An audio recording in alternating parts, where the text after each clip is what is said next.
नमस्कार साथियों, स्वागत है आपका हमारे YouTube चैनल स्टैंडर्ड जीके गुरु पर।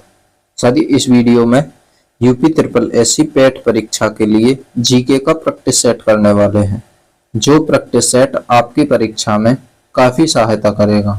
तो चलिए स्टार्ट करते हैं। यदि आपको इसकी PDF चाहिए तो हमारे टेलीग्राम चैनल स्टैंडर्ड जीके गुरु को जरूर ज्वाइन करें।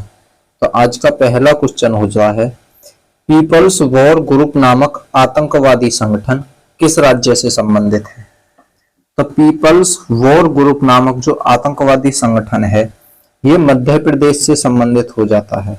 डी ऑप्शन बिल्कुल सही हो जाएगा। अगला प्रश्न है, मैक्सऑक्स किसके द्वारा विकसित किया गया एक ऑपरेटिंग सिस्टम है? जिस प्रकार विंडो है उसी प्रकार मैक्सऑक्स है। तो मैक्सऑक्स जो ऑपरेटिंग सिस्टम है, ये एप्पल का एक ऑपरेटिंग सिस्टम हो जाता है। तो डी ऑप्शन बिल्कुल सही हो जाएगा। अगला प्रश्न है, बॉलीवुड का वह गीतकार जिसने अधिकतम संख्या में गाने लिखकर गिनीज रिकॉर्ड बनाया है, कौन है? तो अधिकतम गाने लिखने वाले कौन हो जाते हैं? समीर अंजना। ये अधिकतम गाने लिखकर गिनीज रिकॉर्ड बनाने वाले पहले व्यक्ति हैं। तो सी ऑप्शन बिल्कुल सही हो जाएगा। अगला प्रश्न है, पोखरण में किस वर्ष पहला परमाणु परीक्षण आयोजित किया गया था? तो जो पोखरण में पहला परमाणु परीक्षण किया गया था वो 1974 में किया गया था। डी ऑप्शन बिल्कुल सही हो जाएगा। अगला प्रश्न है, पहला ब्रह्मपुत्र साहित्य उत्सव कहां पर आयोजित किया गया? तो पहला ब्रह्मपुत्र साहित्य उत्सव जो आयोजित किया गया था, ये गुवाहाटी में आयोजित किया गया। ए ऑप्शन बिल्कुल सही हो जाएगा। अगला प्रश्न है, विश्व विरासत स्थल पशुपतिनाथ मंदिर कहाँ स्थित है? तो विश्व विरासत पशुपतिनाथ मंदिर जो है, ये काठमांडू में स्थित हो जाता है। काठमांडू जो नेपाल की राजधानी है। अगला प्रश्न है, कौन सा जोड़ा सही सम्मिलित नहीं है? तो कौन सा जोड़ा सम्मिलित नहीं होता? बांदीपुर वन्यजीव अभ्यारण्य ये कर्नाटक में बिल्कुल सही है। मनसा वन्यजीव अभ्यारण्य असम बिल्कुल सही है। काजीरंगा असम में है, लेकिन सिमलीपाल आंध्र प्रदेश में नहीं है। तो डी ऑप्शन बिल्कुल सही हो जाएगा। सिमलीपाल है उड़ीसा में। अगला प्रश्न है, रुक्मणी देवी का संबंध किस नृत्य से है? तो रुक्मणी देवी का संबंध जो है वो भरतनाट्यम से हो जाता है। भरतनाट्यम कहाँ का लोक नृत्य है? तो तमिलनाडु का। तो ए ऑप्शन बिल्कुल सही हो जाएगा। अगला प्रश्न है, जीएम फसलों के बारे में हम सुनते हैं, तो जीएम से क्या तात्पर्य है? तो जीएम का तात्पर्य हो जाता है जेनेटिकली मोडिफाई। तो जेनेटिकली मोडिफाई जो फसल होती है उन्हें जीएम फसल कहा जाता है। तो बी ऑप्शन बिल्कुल सही हो जाएगा। अगला प्रश्न है, व्यास सम्मान पाने वाली प्रथम भारतीय महिला कौन है? तो व्यास सम्मान पाने वाली प्रथम भारतीय महिला चित्रा मृदुगुल हो जाती हैं। तो ए ऑप्शन बिल्कुल सही हो जाएगा। अगला प्रश्न है, 2022 में फ्रांस के नए प्रधानमंत्री कौन बने हैं? तो फ्रांस के जो नए प्रधानमंत्री बने हैं, एलिजाबेथ बोर्न बने हैं। एलिजाबेथ बोर्न 2022 में फ्रांस के नए प्रधानमंत्री बने। बी ऑप्शन बिल्कुल सही हो जाएगा। अगला प्रश्न है, विश्व तंबाकू निरोधक दिवस कब मनाया जाता है? तो विश्व तंबाकू निषेध दिवस जो मनाया जाता है, ये 31 मई को मनाया जाता है। 31 मई को। बी ऑप्शन बिल्कुल सही हो जाएगा। अगला प्रश्न है, सेना में पहली बार महिला लड़ाकू पायलट कौन बनी? तो सेना में पहली महिला लड़ाकू पायलट कौन बनी है? तो सही जवाब हो जाएगा अभिलाषा वराक। अभिलाषा वराक सेना में पहली बार महिला लड़ाकू पायलट बनी। तो ए ऑप्शन बिल्कुल सही हो जाएगा। अगला प्रश्न है, सरकार ने सुभाष चंद्र बोस की 125वीं जयंती को किस दिवस के रूप में मनाने की घोषणा की है? तो सुभाष चंद्र बोस की 125वीं जयंती जो बनाई गई है वो पराक्रम दिवस के रूप में मनाई गई। तो बी ऑप्शन बिल्कुल सही हो जाएगा। अगला क्वेश्चन है 30 जून 2022 को इसरो द्वारा लॉन्च किए गए रॉकेट का क्या नाम था?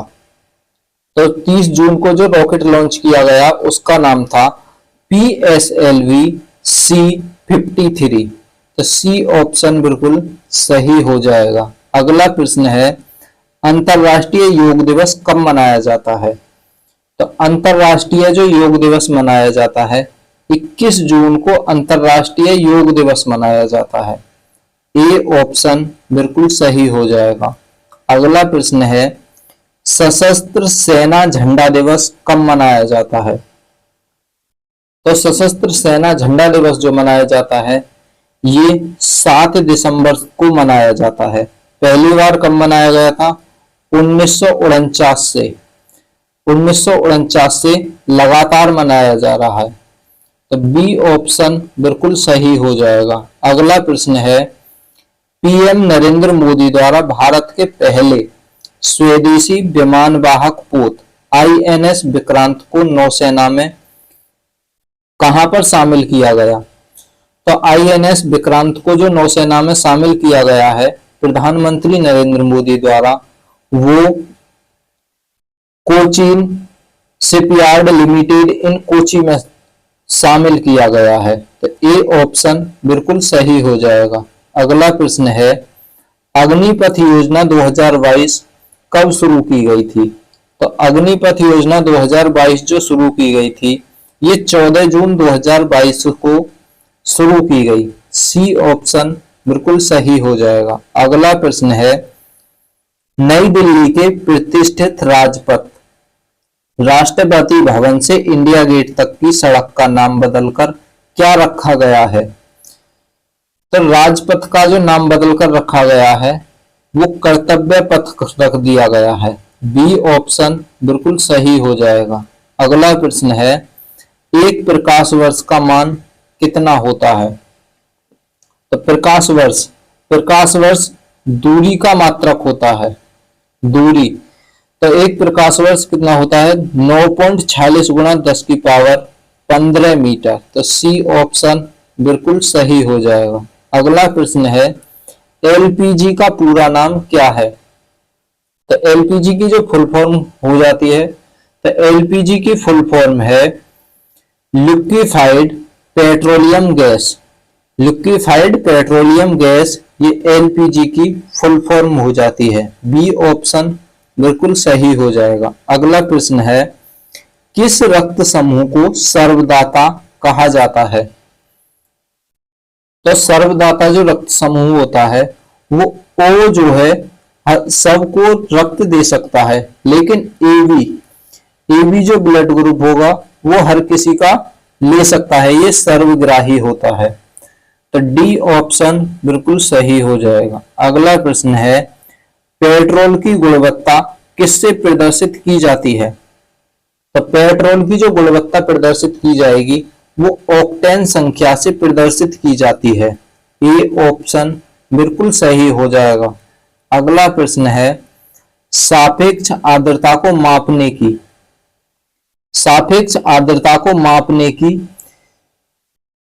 के लिए किस उपकरण का प्रयोग किया जाता है? तो सापेक्ष आर्द्रता को मापने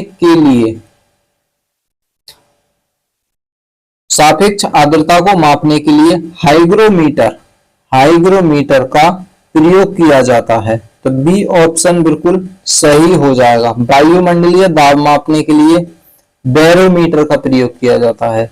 अगला प्रश्न है केंद्र सरकार का प्रथम विधि अधिकारी कौन होता है? तो केंद्र सरकार का जो प्रथम विधि अधिकारी होता है वो महान्यायवादी होता है। सी ऑप्शन बिल्कुल सही हो जाएगा। अगला प्रश्न है राष्ट्रपति पर महाभियोग का आरोप संसद के किस सदन द्वारा लगाया जा सकता है? तो राष्ट्रपति पर महाभियोग का आरोप किसी भी सदन द्वारा लगाया जा सकता है। किस अनुच्छेद के तहत? अनुच्छेद होगा 61।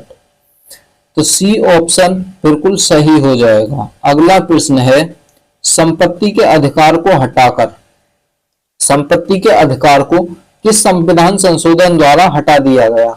तो संपत्ति के अधिकार को जो हटाया गया है वो 44वें संविधान संशोधन द्वारा हटाया गया है। तो 44वां संविधान संशोधन कब हुआ था? तो 1978 में।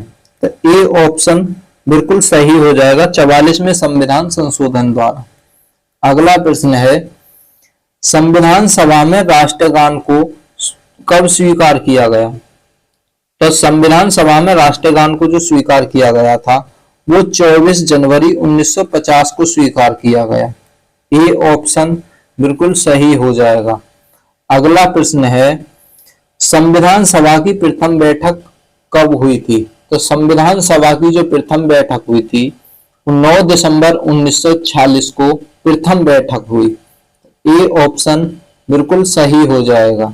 अगला प्रश्न है, राष्ट्रीय विकास परिषद का पदेन अध्यक्ष कौन होता है?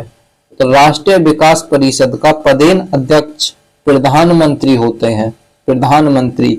ए ऑप्शन बिल्कुल सही हो जाएगा। अगला प्रश्न है, भूदान आंदोलन किसके द्वारा प्रारंभ किया गया था? तो भूदान जो आंदोलन था वो विनोबा भावे के द्वारा शुरू किया गया, विनोबा भावे। तो डी ऑप्शन बिल्कुल सही हो जाएगा। अगला प्रश्न है, राष्ट्रीय ग्रामीण रोजगार गारंटी योजना नरेगा कब शुरू की गई? तो राष्ट्रीय ग्रामीण रोजगार गारंटी योजना नरेगा की जो शुरुआत हुई थी वो 2 फरवरी 2006 से शुरुआत हुई। तो सी ऑप्शन बिल्कुल राइट हो जाएगा। अगला प्रश्न है, भारत में बेरोजगारी का मुख्य स्वरूप क्या है?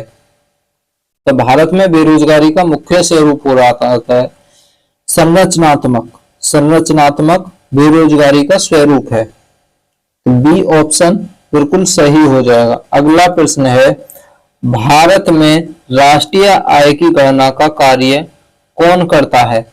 भारत में जो राष्ट्रीय आय की गणना होती है वो राष्ट्रीय सांख्यिकी संगठन करता है। तो ए ऑप्शन बिल्कुल सही हो जाएगा।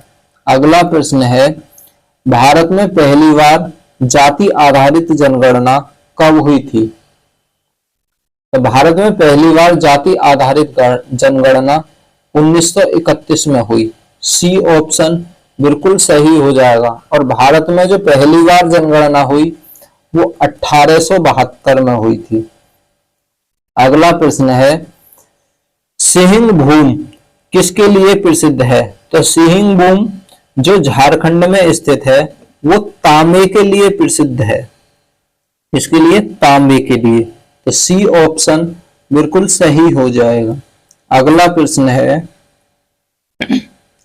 केंद्र सरकार द्वारा नई वन नीति की घोषणा किस वर्ष की गई? तो केंद्र सरकार द्वारा नई वन नीति की घोषणा 1988 में की गई। तो ए ऑप्शन बिल्कुल राइट हो जाएगा। और सर्वाधिक वन जो हैं वो मध्य प्रदेश में है। अगला प्रश्न है, उत्तर पश्चिम कौन सा पर्वत स्थित है? उत्तर पश्चिम में कौन सा पर्वत स्थित हो जाता है? तो उत्तर पश्चिम में अरावली पर्वत स्थित हो जाता है, अरावली पर्वत। और अरावली पर्वत की सबसे ऊंची चोटी हो जाती है गुड़ शिखर। तो ए ऑप्शन बिल्कुल सही हो जाएगा। अगला प्रश्न है, मानस किस नदी की सहायक नदी है? तो मानस जो नदी है वो किस नदी की सहायक नदी हो जाती है? मानस नदी ब्रह्मपुत्र नदी की सहायक नदी हो जाती है। सी ऑप्शन बिल्कुल सही है।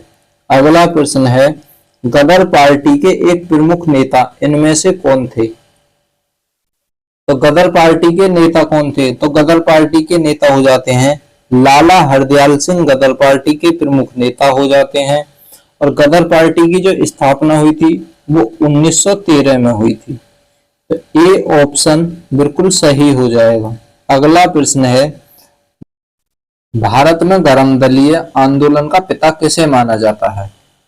तो भारत में गर्म दलीय आंदोलन का जो पिता माना जाता है वो बाल गंगाधर तिलक को माना जाता है। तो सूरत अधिवेशन के दौरान जब 1907 में कांग्रेस दो दलों में बटी थी, गरम दल और नरम दल में, तो गरम दल के पिता कौन थे? बाल गंगाधर